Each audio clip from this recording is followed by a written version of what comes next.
સુરતમાં વરસાદને કારણે આપણને બધાને ખબર છે કે કેવી રીતની પરિસ્થિતિ સર્જાઈ. આટલા વર્ષો અને ક્યાંક ને ક્યાંક 30 વર્ષ સુધી સુરતમાં ભાજપનું એક હતું શાસન છે. પરંતુ હવે આ તમામ બાબતોને લઈને સવાલો ઊભા થઈ રહ્યા છે કે આખરે આ જે પરિસ્થિતિ સુરતમાં સર્જાઈ એની પાછળનું કારણ કોણ છે. આ સમગ્ર બાબતે વિગતે ચર્ચા કરીશું. નમસ્કાર, હું છું ઉજ્જવલ અને આપ જોઈ રહ્યા છો નિર્ભય ન્યૂઝ. માત્ર 50,000 ભરી અને ડ્રોન વસાવો, ડ્રોન વ્યવસાયની અંદર કમાવો 7 થી 8 લાખ રૂપિયા પ્રતિ વર્ષ. ગુજરાતના ખેડૂતોની પહેલી પસંદ. તો આજે જ સંપર્ક કરો. સુરતમાં ખાડીપુરના કારણે આપણને બધાને ખબર છે કે કેવી પરિસ્થિતિ સર્જાઈ. અનેક જે વેપારીઓ છે એમને નુકસાન થયું, એની સાથે સાથે લોકોના ઘરોમાં પણ પાણી ભરાયેલા હતા. આ તમામ પરિસ્થિતિઓની વચ્ચે જો કોઈને સૌથી વધારે નુકસાન થયું હોય તો એ સામાન્ય વ્યક્તિ છે. આ તમામ ચર્ચાઓની વચ્ચે હવે સુરતમાં આ આખી બાબતને લઈને રાજકારણ ગરમાયું છે. આક્ષેપ પ્રતિ આક્ષેપ પણ કરવામાં આવી રહ્યા છે. ભાજપના એક નેતાને મેદાને આવ્યા અને તેમના દ્વારા એવું કહેવામાં આવ્યું કે ગોપાલ ઇટાલિયા આમ તો સુરતની મોટી મોટી વાતો કરે છે. આવી પરિસ્થિતિ સર્જાય તો ગોપાલ ઇટાલિયાએ સોશિયલ મીડિયા ઉપર એક પોસ્ટ પણ ના મૂકી. આ તમામ ચર્ચાઓની વચ્ચે હવે આમ આદમી પાર્ટીના નેતાએ પણ જવાબ આપ્યો છે. સૌપ્રથમ જે પૂર્વ કોર્પોરેટર છે અને હાલ જે આમ આદમી પાર્ટીના નેતા છે તેમના દ્વારા શું કહેવામાં આવ્યું એ પણ સાંભળી લઈએ.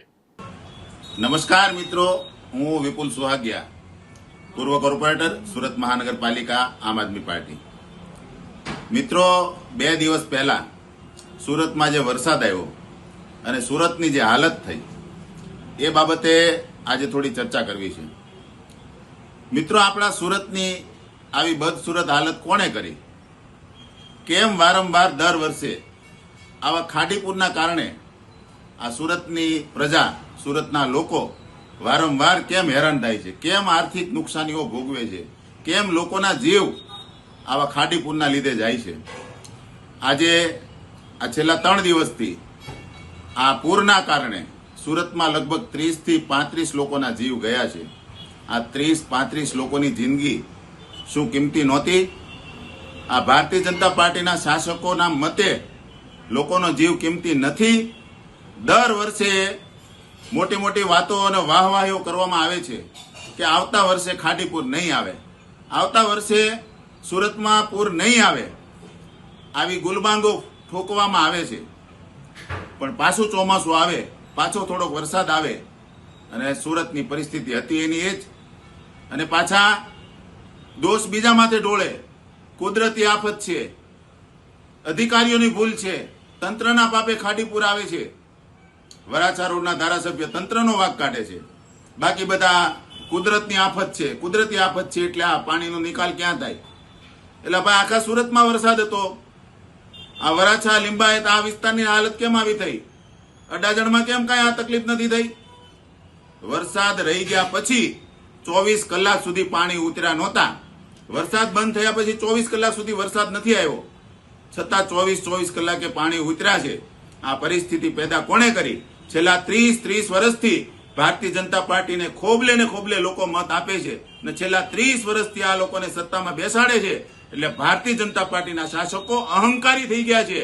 પોતાને આ દેશના, આ રાજ્યના રાજા સમજે છે, તાનાશાહી ચલાવે છે, લોકોને કીડા મકોડા સમજે છે. દર વર્ષે આની આ પરિસ્થિતિ છતાં લોકો તમારી ઉપર વિશ્વાસ કરે છે, તમને સત્તા આપે છે અને તમે લોકો તમારા શાસનમાં તમારી રાજાશાહી ભોગવવામાં મસ્ત છો.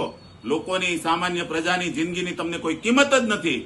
અમે 5 વર્ષ સુધી કીધું કે આ જે ખાડી છે, કામરેજ વિસ્તારના ખેતરોનું જે પાણી આવે છે એને રિંગ રોડેથી ડાયવર્ટ કરીને તાપીમાં લઈ જાઓ, પરંતુ એ બાબતે અત્યાર સુધી કોઈ આયોજન કરવામાં નથી આવ્યું. આજે જાહેરાત કરી કે આ ખાડીપુરને રોકવા માટે 500 કરોડની જાહેરાત, લોકોને મનાવવા માટે, આ ભોળી પ્રજાને ભોળવવા માટે આ જાહેરાત કરી દીધી છે. પરંતુ આ 500 કરોડનું આયોજન કઈ રીતે થશે? આવું જ એક આયોજન 972 કરોડ રૂપિયા તાપી શુદ્ધિકરણ માટે આવ્યા હતા. શું થયું શુદ્ધિકરણ? આપણે સૌ જાણીએ છીએ. એવો જ આજે લોલીપોપ આપવામાં આવ્યો છે. આવતા વર્ષે પણ પાછું પૂર આવશે. 2 વર્ષ પહેલા સામાન્ય સભામાં આ ભારતીય જનતા પાર્ટીના શાસકોએ પૂર આવ્યું ત્યારે એવું કીધું છે કે જાપાનથી ટેકનિશિયનો આવવાના છે અને આ ખાડીપુર કઈ રીતે રોકી શકાય એનો સર્વે કરશે.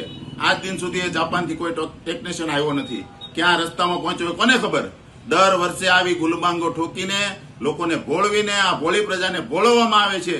લોકો થોડા જ સમયમાં બધું ભૂલી જાય છે અને પાછું આવતા વર્ષે એની એ જ પરિસ્થિતિ થાય છે. એટલે આ પરિસ્થિતિમાંથી લોકોને આ સમજવાનું છે કે કઈ રીતની સરકાર આપણે દર વખતે મત આપીને લાવીએ છીએ, કઈ રીતે ચૂંટીએ છીએ. છેલ્લા 30 વર્ષથી સત્તામાં બેઠા છે, અહંકારી થઈ ગયા છે આ લોકો, તાનાશાહી કરે છે. પબ્લિકના જીવની આ લોકોની કોઈ કિંમત નથી. આજે સુરતમાં આ માનવ સર્જિત પૂરના કારણે લોકોને કરોડો અબજો રૂપિયાનું આર્થિક નુકસાન થયું છે. અમે અમારી નજરે જોયું છે. કાલે આખો દિવસ અમે લોકોને ફૂડ પેકેટ, પાણીની બોટલો, દૂધની બોટલો અમે ઘરે ઘરે પહોંચાડતા હતા. આખો દિવસ અમે જોયું. આ પરમ દિવસે રાત્રે પણ અમે આખી રાત અમે લોકોને જ્યાં પણ જરૂર હતી ત્યાં અમે ઉભા હતા. અમે ખડે પગે લોકોની સેવા કરવા માટે ઉભા છીએ. ભારતીય જનતા પાર્ટીના શાસકો જે દિવસે વરસાદ હતો એ દિવસે ભજીયા પાર્ટી, ગાંઠિયા પાર્ટી કરવામાં મસ્ત હતા. આ લોકોના જીવની કોઈ પડી નથી. પછી પૂર આવે ત્યારે ફૂડ પેકેટ વેચે અને એના ફોટોગ્રાફ, વિડીયો મૂકીને વાહવાહી મેળવે. એટલે ભાઈ પહેલા તમે પૂર શા માટે આવે છે એ તો વિચારો. લોકો આ સમસ્યામાંથી ક્યારે બહાર આવશે? 30 વર્ષથી તમે સત્તામાં બેઠા છો. આ દર વર્ષે આની આ સમસ્યા લોકોને ભોગવવાની, આ સમસ્યાનું કોઈ નિરાકરણ નથી, આનું કોઈ સોલ્યુશન જ નથી. તમને ખબર નથી પડતી, તમે અંગૂઠા છાપ છો તો તમને કોઈ કે એ બાબતે તો તમે ક્યાંક વિચારો, એ બાબતે ક્યાંક આયોજન કરો. આમાં તંત્રની કદાચ ભૂલ હશે, 10-20% ભૂલ હશે, પણ 80% ભારતીય જનતા પાર્ટીના શાસકોની જ ભૂલ છે. ભારતીય જનતા પાર્ટીના શાસકોને કારણે આ માનવ સર્જિત પૂર આવ્યું છે અને સુરતની પ્રજા, લાખો લોકો આજે ભારતીય જનતા પાર્ટીના શાસકોને કારણે હેરાન થઈ રહી છે અને આર્થિક નુકસાન ભોગવવું પડ્યું છે.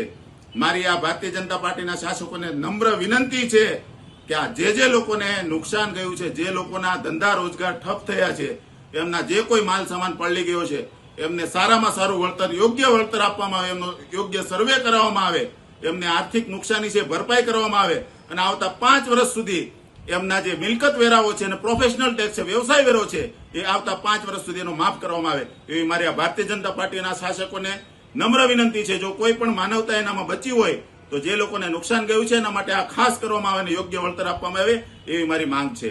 જય હિન્દ, જય જય ગરવી ગુજરાત. અહીંયા વાત સીધી જ આમ આદમી પાર્ટીના નેતા દ્વારા એવી કરવામાં આવી રહી છે કે સુરતમાં જે પણ પરિસ્થિતિ સર્જાય એની પાછળનું કારણ કોઈ નહીં પરંતુ ભાજપનું માનવ સર્જિત ક્યાંક ને ક્યાંક એક પાપ છે એવી વાત અહીંયા કરવામાં આવી રહી છે. ખાસ કરીને જો વધુમાં ચર્ચા કરવા જઈએ તો અહીંયા વાત એ પણ કરવામાં આવી રહી છે કે ભાજપના નેતાઓ પોતાની નિષ્ફળતા એ કુદરતી આફતના નામે ખપાવી રહ્યા છે. અધિકારીઓ પર શાસકોનો કોઈ કંટ્રોલ નથી. ગેરકાયદેસર બાંધકામો અને ખાડી પરના દબાણો જ પૂર માટે જવાબદાર છે એવી વાત પણ અહીંયા કરવામાં આવી રહી છે. આ સમગ્ર બાબતે જે હવે વિવાદ સામે આવ્યો છે એને લઈ તમારો શું અભિપ્રાય છે એ અમને કમેન્ટ કરી જરૂર જણાવશો ને અમારી ચેનલ નિર્ભય ન્યૂઝને લાઇક, શેર, સબસ્ક્રાઇબ કરવાનું ભૂલશો નહીં.